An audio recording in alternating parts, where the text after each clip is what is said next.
Incredible Hulk. This is a 2008 film that is directed by Louis Lester. I think I pronounced that name there correctly. If I'm wrong, politely please. The plot is we see Bruce Banner, played by Edward Norton. We see him hiding from the government after his gamma radiation exposure accident and turns him into a Hulk every time he gets angry. Of course, in Rio, he's trying to escape from the military, and of course, your next friend Betty Ross and lab partner try to find a cure to get rid of his alter ego, the Hulk. Pretty much the plot of the film. When it comes to the MCU as a whole, it's pretty much everyone knows who Iron Man is from the movies like Iron Man, Thor, Captain America, Spider-Man, Eternals, Shang-Chi, Captain Marvel, and many other Marvel characters who had their movies or Disney Plus series. Whatever you think of them, love or hate them. When it comes to the Incredible Hulk, a lot of people don't really talk about that much. New York after the Battle of Harlem, which a reference to him in Abomination, and of course Abomination does appear in Shang-Chi as a cameo up against Wong, and of course his feature episodes in She-Hulk last year, if you remember She-Hulk, and there a few episodes in. But as far as the Incredible Hulk movie, this is probably, many people say it's the most overlooked or underrated or arguably the most black sheep of the MCU. I know a lot of people look at it now saying it's really good or it's underrated. Me personally, I found Incredible Hulk to be underwhelming. It's not awful, it's not terrible. I'd rather watch this Hulk over Ang Lee's Hulk any time of the day, because at least that has Hulk action. As a Hulk movie as its own, I didn't really care for it that much. Now, it still has its place in the MCU. It's not a complete disaster. And yes, you guys can say that, oh, you like MCU more than the DCU. No. If there's something in the MCU I don't like, I will tell you, and I will be honest with you.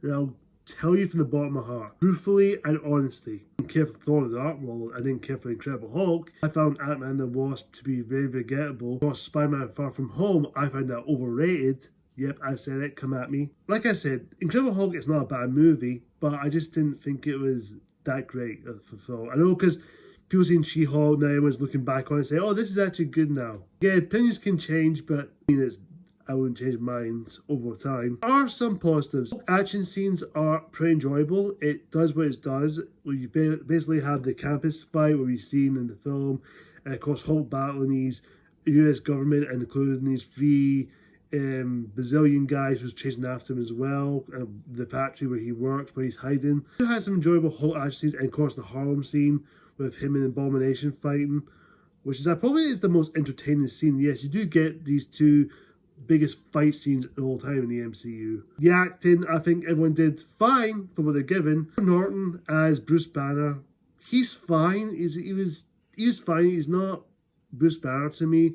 When he turns into the Hulk, it's pretty cool. It's pretty awesome. It is really, you do see the muscles, the veins, and everything going through him. Other than that, it's just there for the most part. And I prefer Mark Ruffalo over Edward Norton. I know that's a bit of a, either if it's a hot take or cold take, whatever you want to pair it as, or a frozen hot take, or whatever you want to call it. But Edward Norton's fine, and I know he's only appeared in this film. I think that's why people don't really talk about it as much, because he's got Mark Ruffalo as Bruce Banner as the Hulk. I know that's a bit of a, whatever your opinion is. I still prefer Mark Ruffalo. Edward Norton is fine. I got nothing against him. He's a good actor. He's good what he's given. Here, he's fine. He's just fine. He wasn't amazing, but he wasn't terrible. Liv Tyler as Betty Ross. She's really good. Betty's character in this one definitely has more to do around compared to Jennifer Connelly's one in Ang Lee's Hulk, helping Bruce to calm down. But this one, she does feel a bit motivated and try to help her find the cure for Bruce to get rid of this alter ego, which I did think that's really good. And of course, we do have William Hurt, who passed away last year, who plays General Thunderbolt Ross. He was great. I really liked it. And it's good to see him. They brought him back in Captain America Civil War a couple of years later. Well, 8 years later, I think, after that film came out. Which, funny thing is, he appeared in Captain America Civil War and Avengers Infinity War, and he appeared in the end of Endgame at Tony Stark's funeral. Of course, we'll talk about that scene later. As far as his other appearance, he appeared in Black Widow, which is the last thing he sees him in. Then after that was hit, we're going to get Harrison Ford as General Thunderbolt Ross, which I thought was cool. As far as the villain, Tim Roth as the Abomination, or Blonsky, he was good. I really liked him. He was pretty enjoyable. He's not much to him, but you do get to see him in the Super Soldier Syndrome, which is a connection to Captain America, which I quite liked that. That was actually pretty nice and touching to that stuff. That being said, I do think it's enjoyable scenes to see. The visual effects, for the most part, is still pretty good. Still holds up to this day, and there's quite a few practical effects and some CGI stuff in there. So Marvel still uses like practical, but yet still have some CGI environment into it. That besides the point, there are some good stuff in there. I found this story to be very shallow, very empty of itself. Like, it's just a simple premise. I'm not expecting a deep story, but it has a decent premise, but I guess like Bruce's character, but there's not much to develop. It's just very simple and it's very shallow, if you get what I mean. As far as the negatives, like I said, the story's a bit shallow and it just comes across a little bit out of place with some stuff, like some of the characters out of place. Tim Blake Nelson, as who's soon to be known as the leader, which is going to appear in Captain America 4 with Anthony Mackie as the new Captain America. He was fine, but he was just barely in the movie till the very last act of the film. And of course, when he creates Abomination, he gets whacked in the head, and of course, all the Bruce's blood goes inside of his open wound, and of course, he sees his brain move, and he becomes the leader, which we all know what's going to happen.